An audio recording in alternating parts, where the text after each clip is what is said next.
So, John, I've won the 5p bet. The sun has come out. Yes, it might not stay out, but it has come out. That's why we're on the top. The blue breaking through.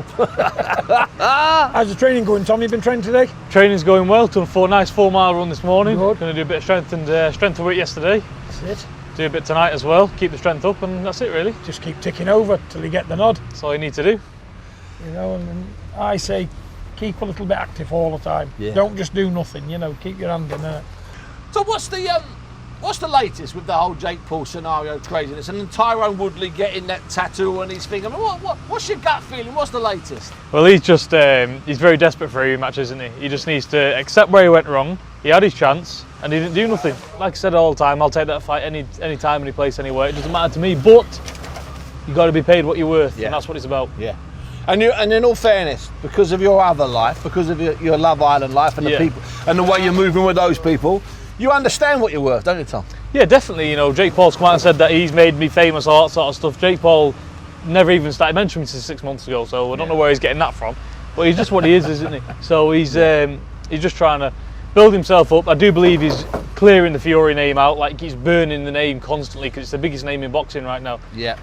But he just needs to stop doing that and man up and fight with a sensible offer, might I add. Think the same way, John? They're so used to getting their own road, aren't they? You know, and they're dealing with people half the time with no common sense. You know, and it's all about other people. But us, a family, we sit down and we know our worth, and we're not going to work for less than what we're worth. Yeah. You know, because there's no point. You're in this. Boxing's a sport, but it's also a business. And you know, would you work for less than what you was worth? No, of course not. Exactly. No. So it's the same across the board. We know what he's worth.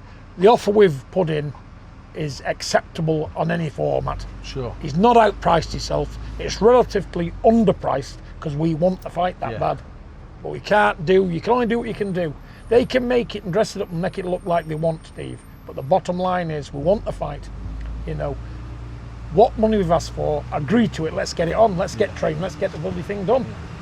Because you can't wait around, Tom, can you, in that sense? You can't wait on a promise. You can't wait on a chance that he'll agree to whatever terms or offer you terms. Definitely not. No, I just want to, I'm a young active fighter, so I want to be active. You know, I want to get straight back in there and I want to climb on now. I'm not waiting around for Jake Paul. I want to get this fight done and put him to the back and send him back where he belongs. Tommy, the reason your dad and I have gone on this trip and meeting so many people today, and we've still got plenty to meet for the rest of the day, we're talking about the third fight between your big brother and Deontay Wilder. I'm going to ask you a question, Tom, as a boxer. Are you surprised Wilder's pushed for it so hard? You know, not really, because any fighter, especially in every division that's challenging for the world title, you know, you're gonna, and obviously Deontay Wilder's, you know, he's got that champion mentality. He wants to always go back and give it a go, but always wanting to do it and trying to do it is a different thing than, you know, not being able to do it. I know that last time I saw you was when Tyson was in hospital with his daughter, who thankfully John is making a great recovery. Absolutely. At that point, that wasn't that long ago, remember, Tommy? At that point, did you think the fight would have to be delayed? What was your gut feeling then? To be honest with you, none of us were thinking about the fight. You know, when something as serious as that happens, you know, the last thing on your mind is a boxing match. And that's just the way it is. But thankfully, you know, thank God, she came round. She's in good hands now. She's and she's better and she's well. But obviously, if that hadn't have happened, of course the fight would have been put back, because, like I said before, the last thing on your mind when that happens to your children is a boxing match. But now that's all, you know, thank God, been okay. He was able to go out there, you know, and have a good camp, good full camp. So there was no reason to push it back. Those are tough days, John. Tough days, Steve. They don't get any tougher, do they? No, they don't. You know, we had about a torrid 2 weeks. Yeah. We all did. We never left the hospital. You know, I moved in there with him in that house thing, while his missus was in the ICU with the baby. She never left the baby, but me and he used to go back to the Ronald McDonald's house, talk about stuff, walk. We even did a bit of running and a bit of exercise to sort the mind out, you know. So yeah, it was 2 weeks, but listen, full credit all day. You know, they saved the day again. They did, didn't they?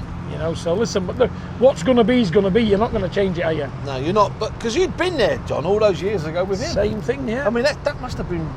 It was like definitely a history repeating itself, and I thought, you know what? That's why when he said to me, "It's all over," I said, "No, they said that about you, son. So it's not over till it's over." And 30 seconds later, the doctor followed him out and said, "We've got her back again." I said, here we go now, game on. The experts have told me she's going to be okay. It's on, like Donkey Kong, and they're his words, not mine. And nobody could have talked him out of it, no one. Because I'm a bit of a funny guy, me. If things ain't 100% right and everything's on clock, I tend to get a bit worried and anxious. But he's his own man, like he said to you, didn't he? Yeah. This is what I do. I live for it, he said. I'm doing it. I'm fighting wild on the night. It's not getting put back anymore. I'd fight him no matter what the circumstances was. And that was his mindset. That's how he's always been. When your dad talks there, Tom, about you sitting around as a family and talking and discussing things, and sometimes having a Fury name, it puts a bit of pressure on the young fighter. We talked about that before. Yeah. It does. But then once you're together like that, once you're talking, whether it's on the telephone, that must be really reassuring for you, knowing that your big brother and your other brothers and your brother are all backing you, all firmly behind you. Yeah, definitely. It's a nice feeling to know, especially when you're in the same job as someone who's at the top of the game where you want to get to, and you speak to them and they're just on the other end of the phone in case you've got any questions. It's the most reassuring thing ever, because whatever questions I have about this boxing game is just at the end of a phone call. So it's the best feeling in the world to know.